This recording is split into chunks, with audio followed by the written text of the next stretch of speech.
All right, folks, another episode of The True Hot Seat. I'm here with Jesse, Morphin Garcia, and myself, Jaime. We've got today's guest, Elmer Morales. It's running.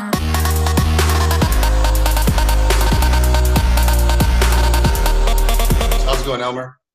Good. Hello, everybody. All right. So if Thanks you for can tell having us me. a little bit about what you do.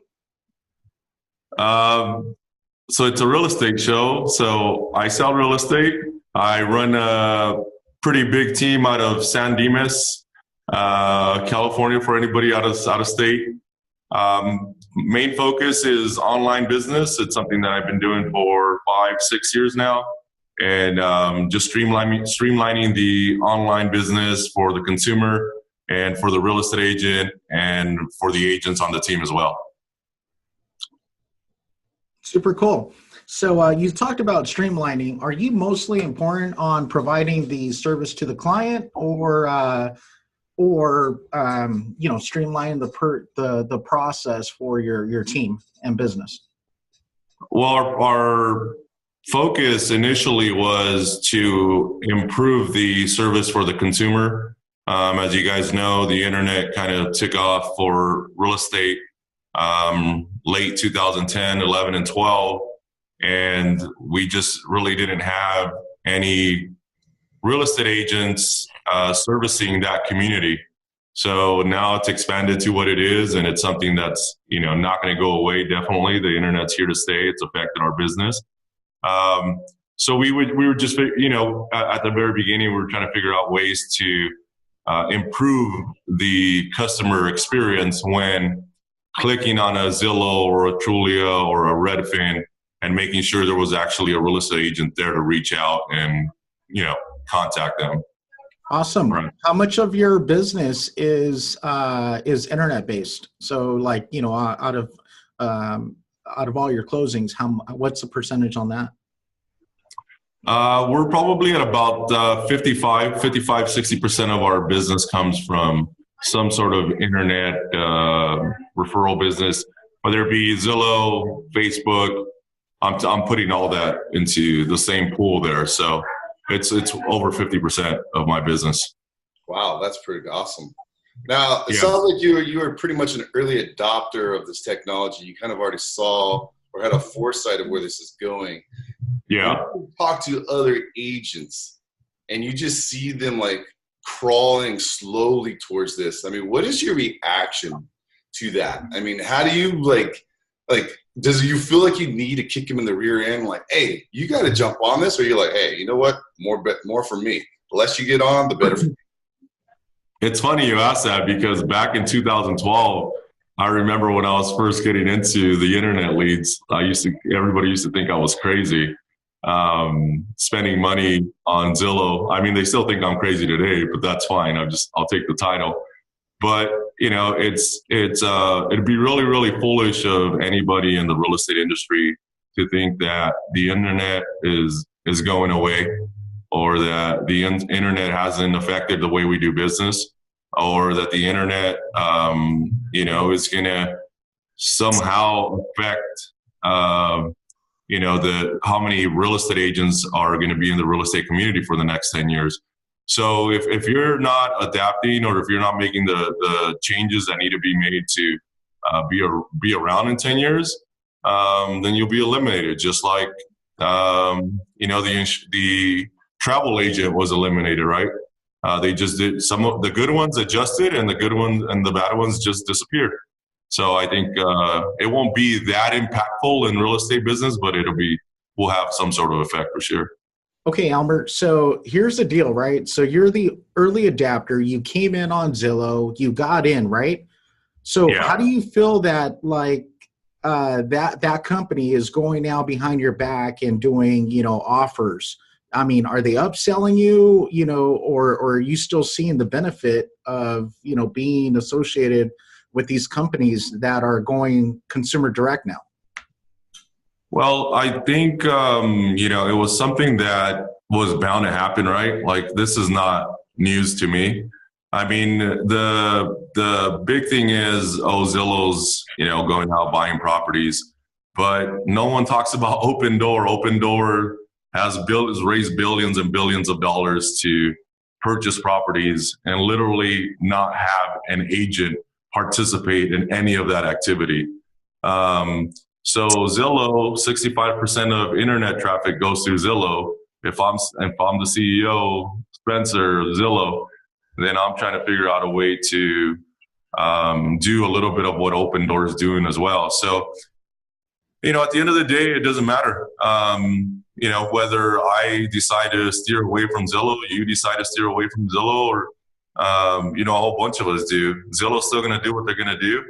And I'm just one that's going to be, I'd rather jump on board and be a part of what they're doing versus trying to, fight what they're doing, which they're going to accomplish anyway. They have too much traffic not to. It's like saying we're going to eliminate Facebook. That's just not going to happen.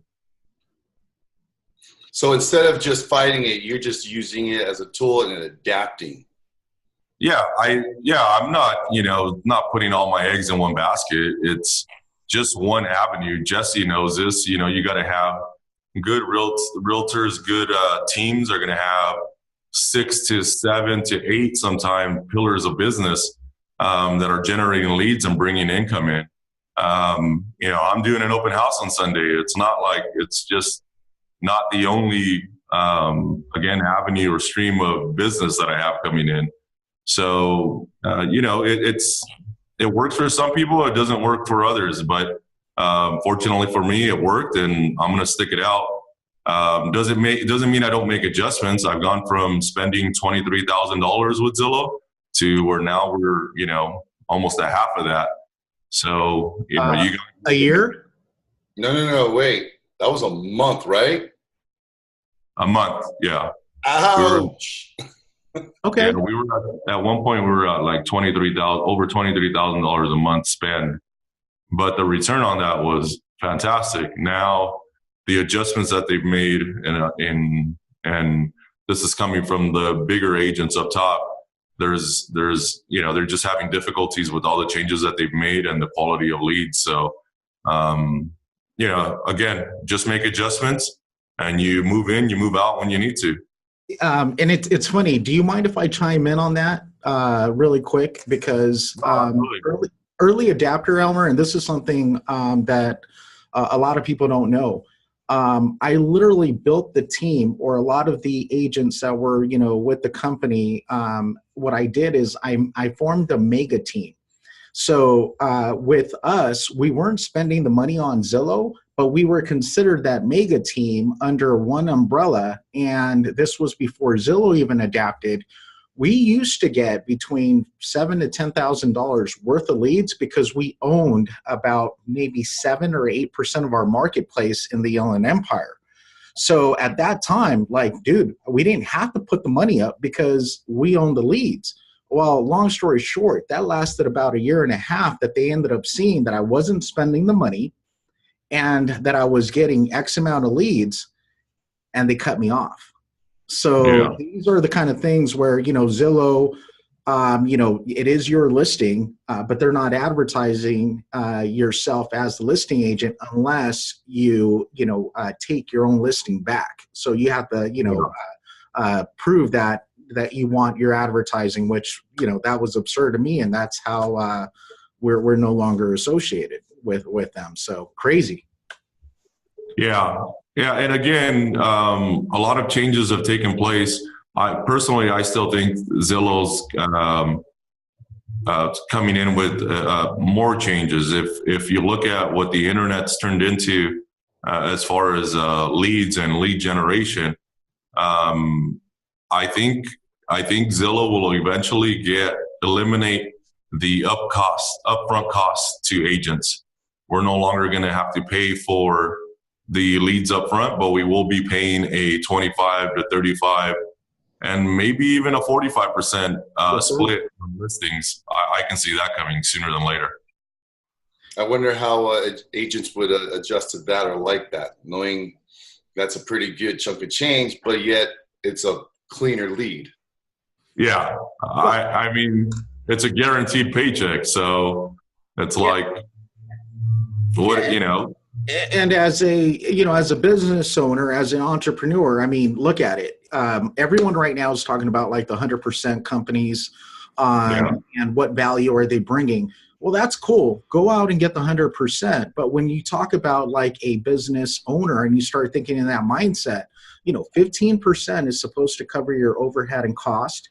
20% is supposed to go back into marketing. 5% is supposed to go back to past clients and gifts. So at the end of the day, theoretically, we are at that 65%. But if we don't have to fork it out, out of our pocket, and all we have to do is get to work, this is where a lot of the confusion is coming, where these realtors, in the industry are like, hey, well, is it worth it working for 65, or do I want 100% commission structure where I still don't close as many deals and I'm still not making, the income that I thought I was going to, right?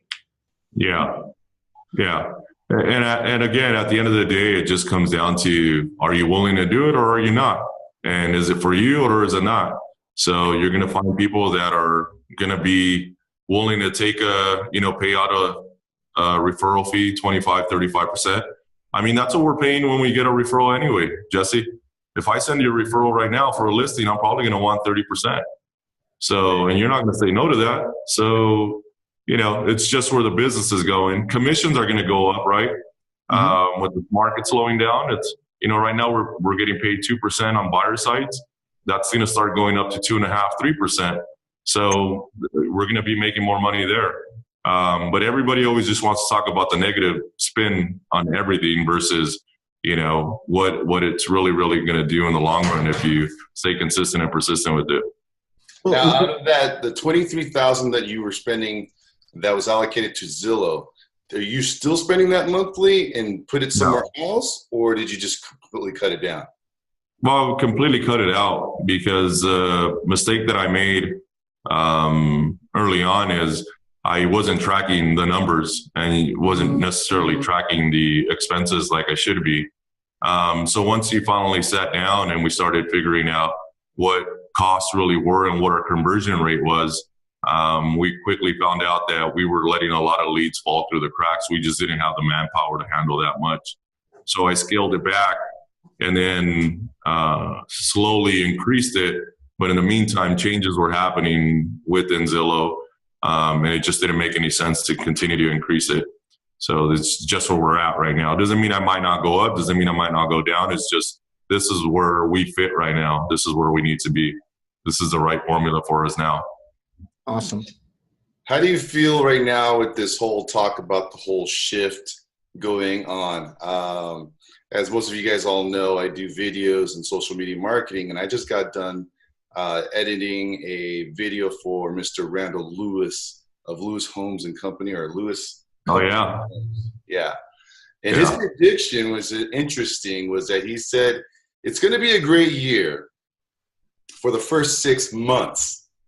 Then after that, who knows? But the builders right now have adjusted. They're adjusting their pricing. They're giving buyer incentives. He says, it's a great time for them to go out and start buying these homes, the brand new ones. But for builders, not so much, because they have to give away a lot more to get people to purchase these properties. And it's funny you bring that up, Jaime. I remember like 2005 and 6, where over by the coast, they were giving out Mercedes as part of a package to buy, a builder home or big screen TVs. So I see that coming up, in the next couple months. A Mercedes? You mean the taxis of the world? Nah. At all. It's coming back, man. Everything always, it's been a seller's market for not 10 years. It has to kick back over to the buyer's market. So right now, if we got to go back to we're capturing as much data as possible, right, Jesse? Like all these old buyers that were in our systems 5 years ago that we told, hey, you can't buy. Well, you better go back and start digging into those, because those guys are going to be really, really valuable. Sign calls, open houses, all those things are going to be super valuable now. But some people, again, willing to do the work, others just won't do it, and that's where the difference really comes in.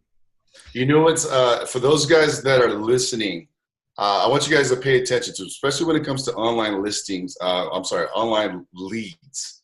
Buyer leads tend to be the easiest to get. Listings are a whole nother ball game.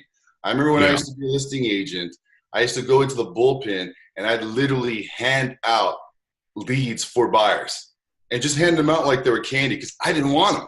I wanted the listings. So now that you're saying that the shift is going to change to it being more of a buyer's, so those of you guys that are scared, you might want to start thinking about getting into the game now, because now you can mess up. And then once it turns back into a seller's market, you've got funds allocated for your marketing to now try and test those operations. So start doing that. Elmer, are you finding yourself working more in this market or working more this year than last year? Oh yeah, yeah, a lot more. It's funny you asked me that right now because before we got on, I was having a conversation with my wife and I was telling her, hey, it's time to buckle down. Like, it's nice to have days off here, days off there. And I did this back in 2000, late 14, early 15, where I pretty much said, hey, hon, you're not going to see me for a year, but, we're going to make a ton of money this year.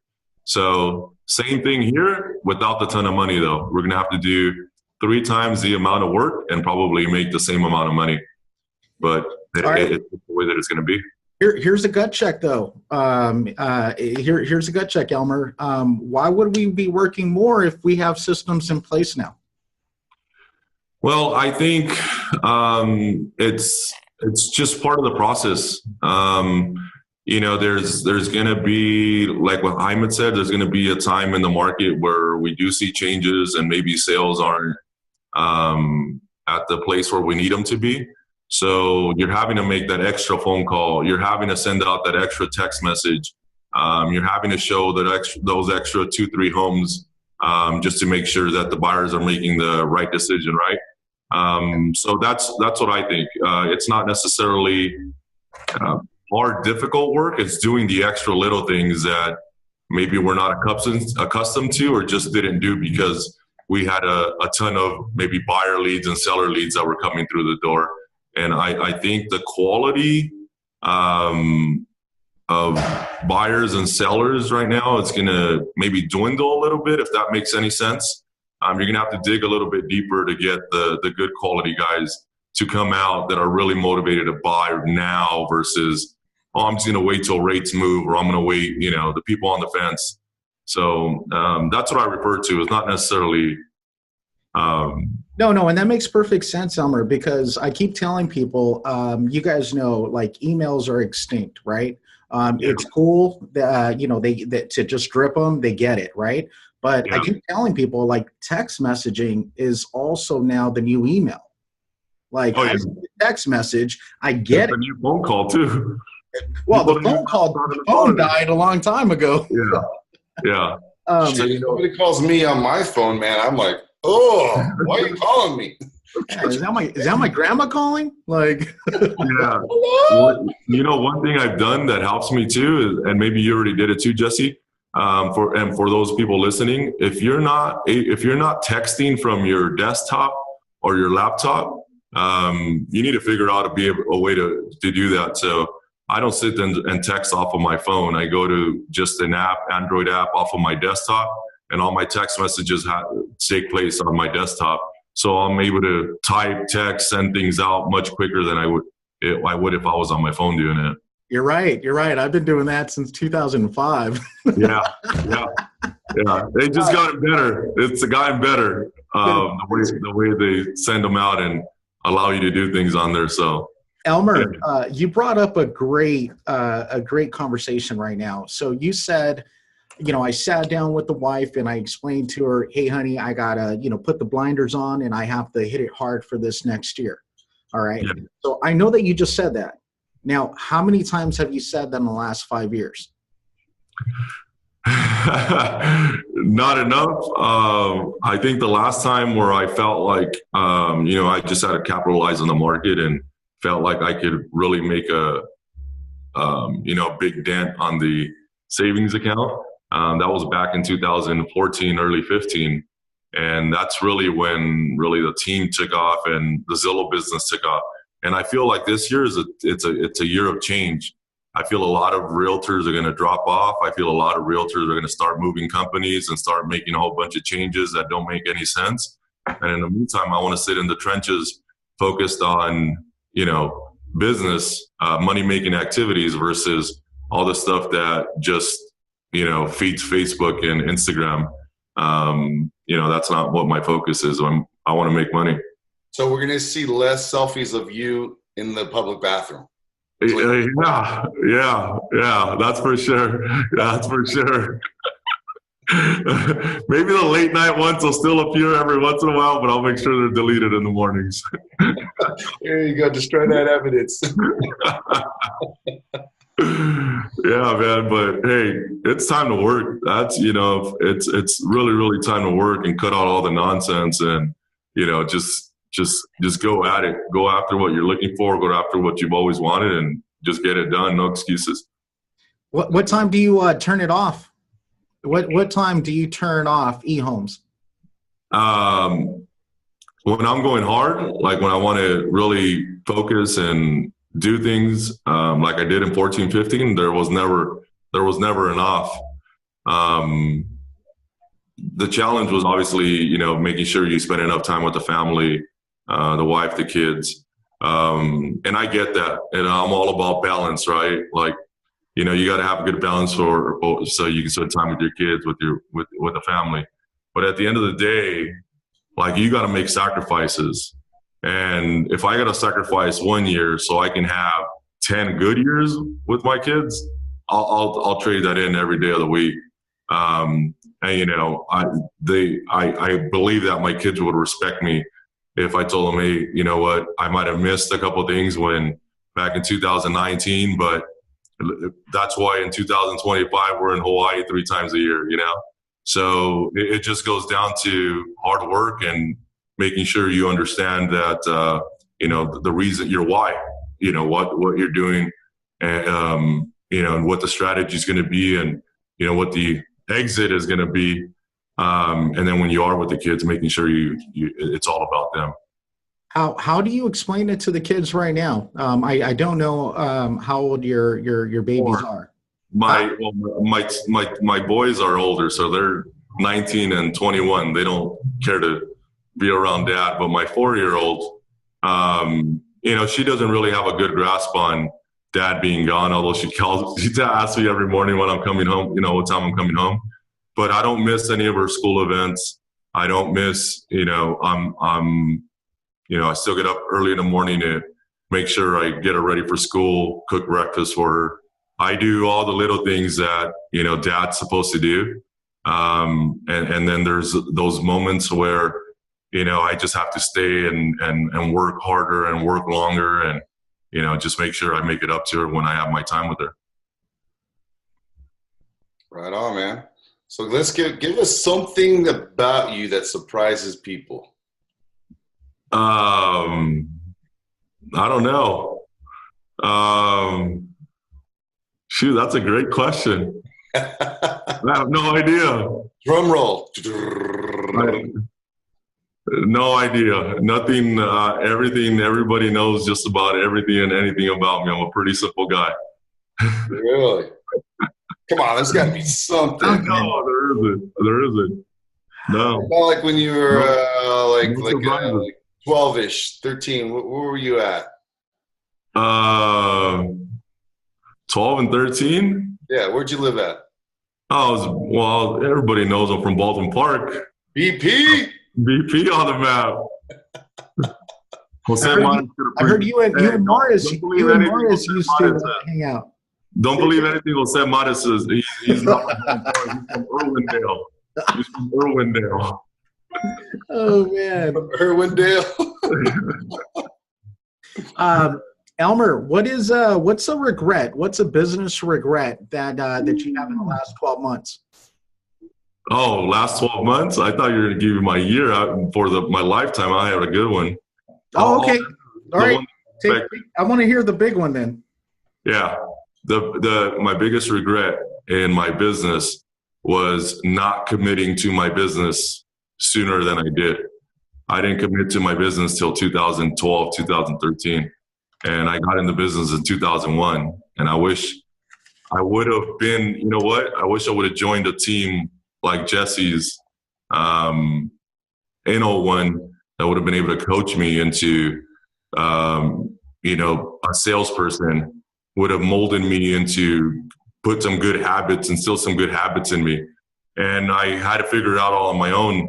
And when you leave things without any sort of structure or any sort of accountability, you know what happens. It just falls apart. So my biggest regret, not committing sooner and not being part of a team or some sort of structured office to really do that for me. Awesome. So, at this, so now that you building a team, what happens, how's your mindset when one of them leaves? It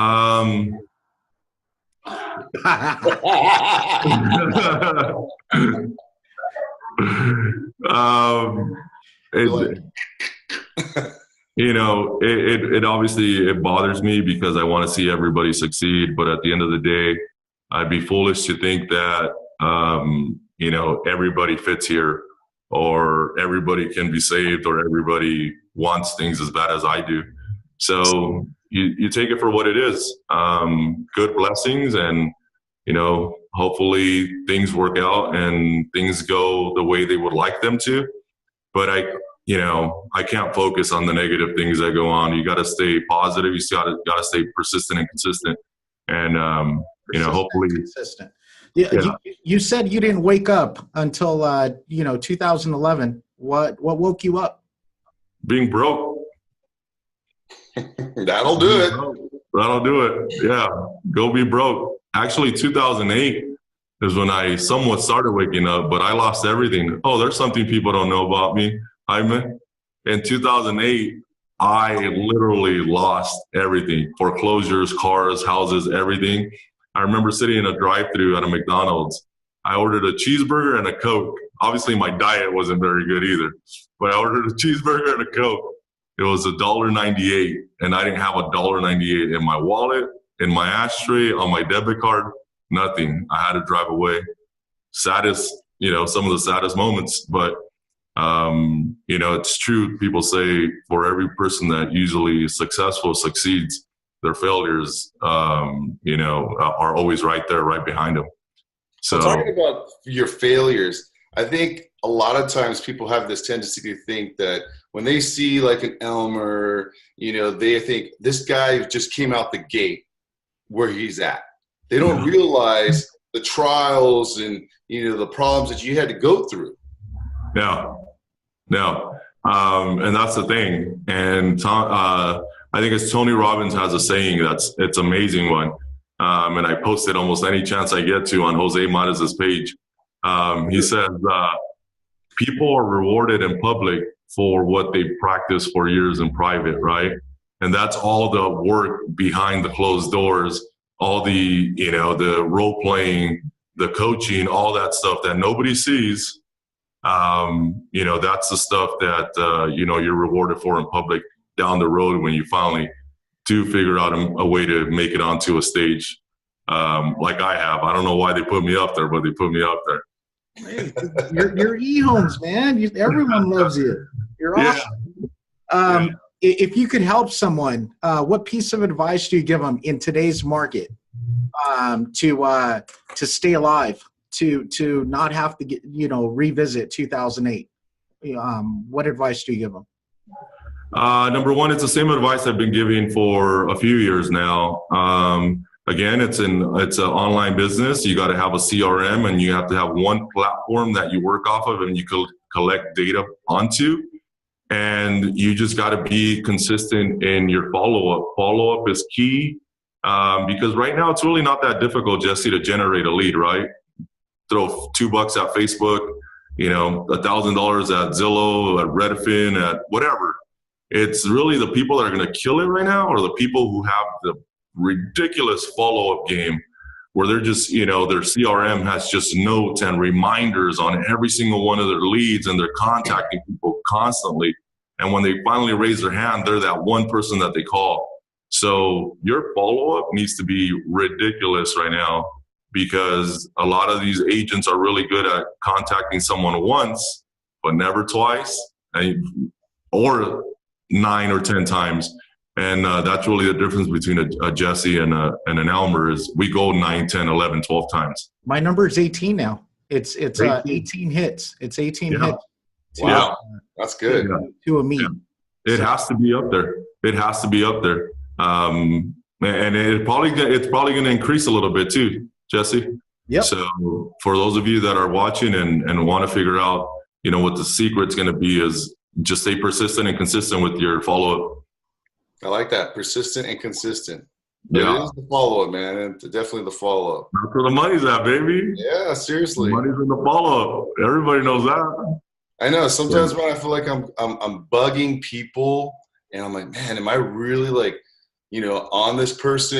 And like, I feel like I'm begging for their business almost. And then once I start feeling that way, then all of a sudden I get this little nugget from them. They're like, yeah, I'm still interested, blah, blah, blah. I'm like, yes. And they just go rolling through it, and somehow it works. Here's what sticks in my head. The minute that I stop making that phone call, the next phone call I made, they're going to tell me that they've already, did a deal with somebody else. Yeah. And nothing hurts more than that, dude. I lose on average like $250,000 a month. Yeah. No, that's true. It's true. And we have pretty good follow-up, but even then it's still not good enough. So can you imagine for those people that aren't even getting to the second and the third touch, that struggle is going to be ridiculous. Ridiculous. So 18, huh? I'm going to have to step my game up. I know, seriously. I shouldn't have said nothing. Yeah, no, I know. I kept giving up at 15. No. Yeah. There you go. Write that one down. No, cool. Well, Elmer, thank you very much for being on the True Hot Seat, man. This is stuff that people don't talk about, and especially in a changing shift in a changing market. There's other components to the business that have to take place for us to survive and stay alive. So thank you for sharing this 25-30 minutes, and make sure to reach out to Elmer if you guys have referral business or anything. What areas do you service, and how do they contact you? Best is cell phone. I do pick up my phone, so you guys can call me. I love talking to people. 626-705-5369, or email me at elmer@ehomesteam.com. And it is a changing market, and the only thing that we need to change is our working habits and our attitude. So let's go get it done. There you go, people. You've heard it from him himself. So smash up those likes, give us some more shares, give us some people that you want us to interview, or even some questions you guys want us to ask. So until the next time, this is the True Hot Seat. See you guys later. Bye. Bye. It's running.